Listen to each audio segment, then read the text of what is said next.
ഛത്തീസ്ഗഡിൽ മതപരിവർത്തനത്തിനായി പോയി എന്നാരോപിക്കപ്പെടുന്ന 2 കന്യാസ്ത്രീകൾ ഇപ്പോൾ ജയിലിൽ കഴിയുകയാണ്. ഈ 2 കന്യാസ്ത്രീകളുടെ ജാമ്യ ഹർജി പരിഗണിക്കുന്ന കേസ് ഇപ്പോൾ കോടതിക്ക് പരിഗണിക്കാൻ കഴിയില്ല എന്നാണ് ഇപ്പോൾ പറഞ്ഞിരിക്കുന്നത്. ഈ കേസ് അതുകൊണ്ട് തന്നെ ജാമ്യാപേക്ഷ സെഷൻസ് കോടതി തള്ളിയിരിക്കുകയാണ്. ഇത് NIA കോടതിയിലേക്ക് വിടണം എന്നുള്ളതാണ് ഇപ്പോൾ സെഷൻസ് കോടതിയുടെ തീരുമാനമെന്ന് പറയുന്നത്. കാരണം ഇതിൽ ചുമത്തിയിരിക്കുന്ന കാര്യങ്ങൾ, പറയുന്ന കാര്യങ്ങൾ അതീവ ഗുരുതരമായിട്ടുള്ള വിഷയങ്ങളാണ്. ഈ അതീവ ഗുരുതരമെന്ന് പറയുമ്പോൾ അത് NIA കോടതിയുടെ ജാമ്യ പരിധിയിലാണ് വരുന്നത്. അതുകൊണ്ട് തന്നെ അത് NIA കോടതിയിലേക്ക് പോകണം എന്നുള്ളതാണ് ഇപ്പോൾ ലഭിക്കുന്ന സുപ്രധാനമായിട്ടുള്ള റിപ്പോർട്ട് എന്ന് പറയുന്നത്. തുടർ നടപടികൾക്കായി കേസ് ബിലാസ്പൂർ NIA കോടതിയിലേക്ക് മാറ്റി എന്ന് നമുക്ക് മനസ്സിലാക്കാൻ സാധിക്കുന്നുണ്ട്. കന്യാസ്ത്രീകൾക്കെതിരെ മനുഷ്യക്കടത്തടക്കമുള്ള ഗുരുതര കുറ്റകൃത്യങ്ങളാണ് FIR ചുമത്തിയിരിക്കുന്നത്. ഈ പശ്ചാത്തലത്തിലാണ് NIAക്ക് കൈമാറാൻ കോടതി നിർദ്ദേശിച്ചത്. നമുക്കറിയാം, ഛത്തീസ്ഗഡ് എന്ന് പറയുന്നത് ഒരു നക്സൽ ബാധിത സ്റ്റേറ്റാണ് നമ്മുടെ രാജ്യത്ത്. സ്വാഭാവികമായിട്ടും അവിടെ ജീവിക്കുന്ന ഗോത്ര വിഭാഗങ്ങളെയെല്ലാം തന്നെ മതപരിവർത്തനം വ്യാപകമായി അവിടെ ക്രിസ്ത്യൻ മിഷണറീസ് നടത്തുന്നുണ്ട് എന്ന് ഞാൻ പറഞ്ഞതല്ല. അത് കോൺഗ്രസ് ഇരിക്കുമ്പോഴുള്ള കാലത്ത് തന്നെ അവിടെ നിയമനിർമ്മാണം 1960കളിൽ തന്നെ നടന്നതാണ്. നമുക്കറിയാം വടക്ക് കിഴക്കൻ സംസ്ഥാനങ്ങളിലൊക്കെ എന്താണ് സംഭവിക്കുന്നത് എന്നുള്ളത്.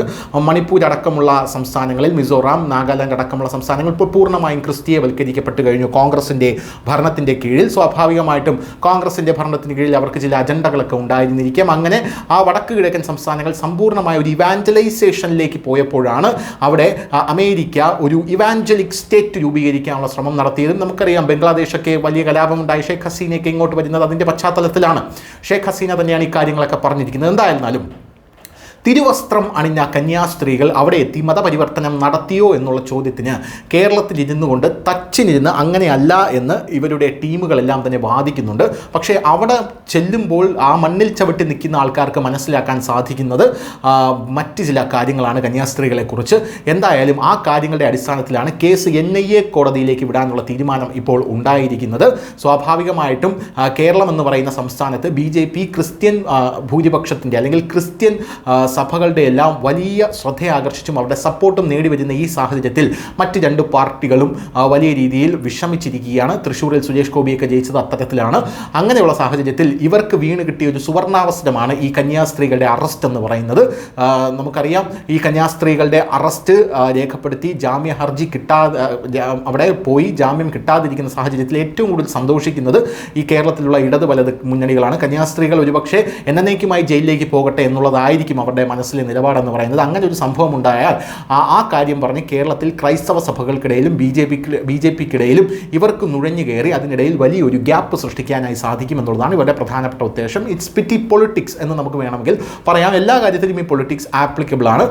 കേരളത്തിൽ BJP ക്രിസ്ത്യാനികളുമായി അല്ലെങ്കിൽ ക്രിസ്ത്യൻ സഭകളുമായി അടുക്കുമ്പോൾ ഇവരുടെ പ്രധാനപ്പെട്ട ഒരു അജണ്ട എന്ന് പറയുന്നത് ഇവരുടെ നയിക്കുന്ന ചാനലുകളുടെയും മാധ്യമപ്രവർത്തകരുടെയും ഡെയിലി ഇവിടെ ഉത്തരേന്ത്യയിൽ നടക്കുന്ന ഏതെങ്കിലും ഒരു ചെറിയ വിഷയം ഊതി വീർപ്പിച്ച് വലിയ രീതിയിൽ കേരളത്തിൽ ഈ സംഭവത്തെ ചിത്രീകരിക്കുക എന്നുള്ളതാണ്. അവിടെ കന്യാസ്ത്രീകൾ അല്ലെങ്കിൽ അവിടെയുള്ള ഏതെങ്കിലും ഒരു മതപരിവർത്തന ലോബിയെ ആരെങ്കിലും തുറന്നു കാണിച്ചാൽ ഉടനെ തന്നെ കണ്ടില്ലേ BJP ഉത്തരേന്ത്യയിൽ അവരെ ഉപദ്രവിക്കുന്നു എന്നൊക്കെ പറഞ്ഞ് ഇവർ രംഗത്തെത്തും.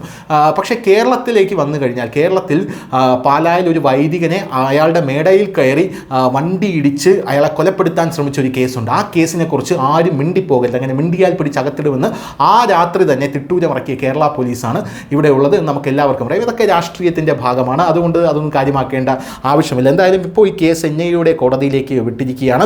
ഇത്തരത്തിലൊരു കേസ് സെഷൻസ് കോടതിക്ക് പരിഗണിക്കാൻ അധികാരമില്ലാത്തത് കൊണ്ടാണ് ഈ നടപടി. സഭാ നേതൃത്വത്തിൻ്റെ അഭിഭാഷകരടക്കം കോടതിയിൽ കന്യാസ്ത്രീകൾക്കായി ഹാജരാകുന്നു എന്ന് മനസ്സിലാക്കാൻ സാധിക്കുന്നു. കഴിഞ്ഞ വെള്ളിയാഴ്ചയാണ് ദുർഗ് റെയിൽവേ സ്റ്റേഷനിൽ നിന്ന് തലശ്ശേരി ഉദയഗിരി ഇടവകയിൽ നിന്നുള്ള സിസ്റ്റർ വന്ദന ഫ്രാൻസിസ്, അങ്കമാലി ഇളവൂർ ഇടവകയിൽ നിന്നുള്ള സിസ്റ്റർ പ്രീതി മേരി എന്നിവരെ പോലീസ് അറസ്റ്റ് ചെയ്തത്. ന്യൂസ് ഡെസ്ക്, ന്യൂസിൻ്റെ മലയാളം.